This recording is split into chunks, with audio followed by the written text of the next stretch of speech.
ဒီလိုမျိုးဖြစ်တဲ့ဆိုင်ကယ်တွေဆိုရင်တော့ကျွန်တော်တို့ရှုံးတာပေါ့ဗျာအားလုံးပဲမင်္ဂလာပါခင်ဗျာဒီနေ့ကတော့ကျွန်တော်ဗီဒီယိုလဲတဲ့ကိစ္စရဲ့အာမခံကာလအတွင်းမှာဆိုရင်ဘလို့အကျုံးဝင်လဲဆိုတာတွေကိုကျွန်တော်တေချာလေးရှင်းပြပေးသွားပါမယ်ခင်ဗျာဒီလိုမျိုးဖြစ်တယ်ဆိုရင်တော့ဒါကျွန်တော်တို့ဗီဒီယိုသုံးလုံးလဲရတဲ့ဆိုင်ကယ်ဆိုရင်တော့ကျွန်တော်တို့ရှုံးတာပေါ့ဗျာဒါပေမဲ့ရှုံးတဲ့အမြတ်ကတော့ customer ရဲ့ယုံကြည်မှုကကျွန်တော်တို့အမြတ်ရပါတယ်ဒီဗီဒီယိုသုံးလုံးရဲ့တန်ကြီးဆိုလို့ရှိရင်ကျွန်တော်တို့လက်ရှိငွေသေးရ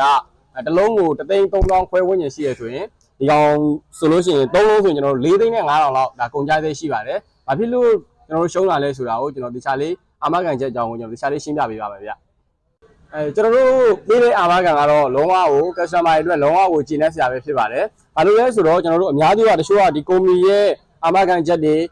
တချို့ကတစ်နှစ်အာမခံတစ်နှစ်2နှစ်3နှစ်ပေါ့နော်ဒါမျိုးတွေလည်းပေးကြတာရှိတယ်။နောက်ပြီးတော့ကီလိုမီတာပေါ်မှာမူတည်ပြီးတော့ကီလိုမီတာဘယ်လောက်ဆိုတဲ့အာမခံချက်တွေပေးတာလည်းရှိပါတယ်။ဒါပေမဲ့ customer တခြားနားလည်အောင်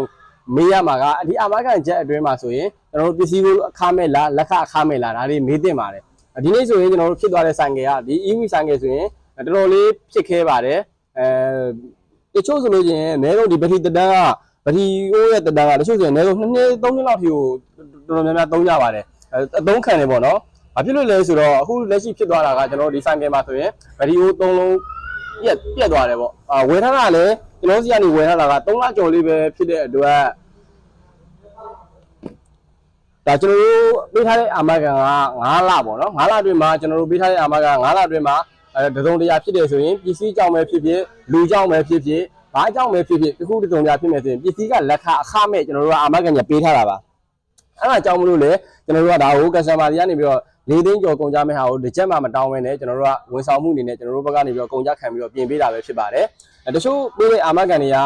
တစ်နှစ်ဒါမှမဟုတ်2နှစ်သို့မဟုတ်3နှစ်ဆိုပြီးတော့အာမခံတွေပေးတယ်အဲ့ပေးတဲ့အာမခံတွေရဲ့နောက်ကျောမှာဆိုရင်သူကကန့်သက်ချက်တွေတင်းညက်ချက်တွေပါတယ်ခင်ဗျဒါကျွန်တော်ရဲ့မိတ်ဆွေတွေနားလည်အောင်လို့ကျွန်တော်တခြားလေးရှင်းပြပေးတာပေါ့နော်ဒီအာမခံချက်တွေကဒီကန့်သက်ချက်တွေကဘာလဲဆိုရင်မီးအားအတက်ကြမမှန်တာတွေနောက်ပြီးတော့ဒီ user phone အသုံးပြုမှုလွဲတာတွေနောက်ပြီးတော့ရေးဆိုတာတွေဘာတွေဖြစ်တယ်ဆိုလို့ရှိရင်ဒါကအာမခံချက်ပြည့်ပြည့်တွေပေါ့နော်မပေးဘူးပေါ့ကုန်ကြသေးကို customer ပဲခံရတာဒါတွေရှိပါတယ်ဒီကျွန်တော်တို့ကတော့အဲ့လိုမဟုတ်ဘူးကျွန်တော်တို့ဒီ9လအတွင်းမှာဖြစ်တယ်ဆိုလို့ရှိရင်ပစ္စည်းကလက်ခလုံးဝ service free အနေနဲ့ကျွန်တော်တို့ပေးထားတာဖြစ်တဲ့အတွက်ဒီဆိုင်ကယ်ကိုကျွန်တော်တို့ကလုံးဝ service အပြည့် customer စိတ်တိုင်းကြအောင်ကျွန်တော်ဗတီကို3လုံးကျွန်တော်လဲပေးမှာဖြစ်ပါတယ်အာမခံချက်တော့အာမခံချက်ပဲဒါပေမဲ့ဘလို့အာမခံချက်ကိုပေးတယ်လဲဆိုတာတော့ဝယ်ယူအားပေးတဲ့ကျွန်တော်ရဲ့မိတ်ဆွေတို့တိတိကျကျလေးနားလေထားဖို့လိုအပ်တယ်လို့တိတိကျကျလေးမေးမြန်းဖို့လည်းလိုအပ်ပါတယ်ဒါဆိုရင်တော့ဒါယာရီအမှတ်တစိတ်ဆိုင်ကယ်ပဲဖြစ်ပါတယ်ဝယ်ယူသွားပေးသွားတဲ့အကိုကတော့လွန်ခဲ့တဲ့3လလောက်ကပဲကျွန်တော်ဆီကနေဝယ်ထားတာပေါ့နော်ဒါပေမဲ့ဒီနေ့မှာဗီဒီယိုက3လုံးပြတ်သွားတယ်ကျွန်တော်တို့နားလေတဲ့ဆက်ဆရာတွေနဲ့စမ်းကြည့်တော့ဆိုင်ကယ်စီးတဲ့အချိန်မှာ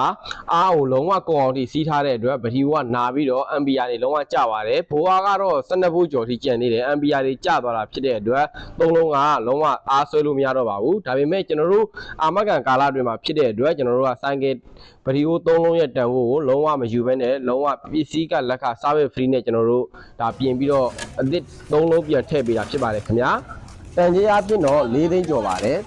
ပြောချင်တာကတော့ကျွန်တော်မိတ်ဆွေတွေ EV ဆိုင်ကယ်ပဲဝယ်ရိုးရိုးဆိုင်ကယ်ပဲဝယ်ဘယ်မျိုးနေမှာပဲဖြစ်ဖြစ်ပေါ့ဗျာကျွန်တော်ဒီဗီဒီယိုကြည့်နေကျွန်တော်မိတ်ဆွေတွေဆိုရင်ဘယ်မျိုးနေမှာပဲဝယ်ဘယ်ဆိုင်မှာပဲအားပေးအာမခံအကြောင်းကိုတိတိကျကျလေးသိထားဖို့လိုအပ်ပါတယ်နောက်နေ့ကိုလည်းကျွန်တော်ဒီအာမခံချက်အကြောင်းရဲ့EV ဆိုင်ကယ်တွေကိုဘယ်လိုထိန်းသိမ်းရမယ်ဆိုတဲ့အကြောင်းအရာကိုကျွန်တော်အသေးစိတ်လေးတင်ပြပေးသွားပါအောင်မယ်ခင်ဗျာကျွန်တော်တို့ရဲ့ page လေးကို like and follow လေးလုပ်ပြီးတော့အားပေးကြပါအောင်